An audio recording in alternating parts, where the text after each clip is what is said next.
কূটনীতিকদের সম্মানে বিএনপির ইফতার, বাংলাদেশের বিকাশের পথে হস্তক্ষেপ করবে না বিদেশি বন্ধুরা, আশা মির্জা ফখরুলের।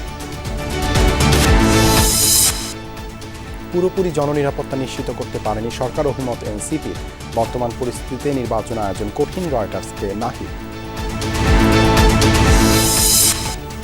জুন থেকে কমিয়ে নির্বাচনের সময়সীমা আগামী মার্চে সীমাবদ্ধ করলেন প্রধান উপদেষ্টা। আওয়ামী লীগ প্রশ্নের সিদ্ধান্ত ইসি।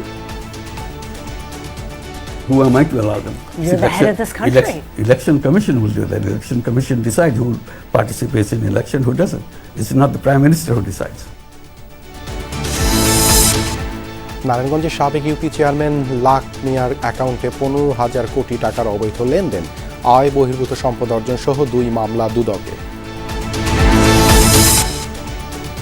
ঢাবি ছাত্রীকে হেনস্থার মামলায় গ্রেপ্তার যুবকের জামিন, ব্যক্তিগত নিরাপত্তার কথা ভেবে মামলা না চালানোর সিদ্ধান্ত ভুক্তভোগী।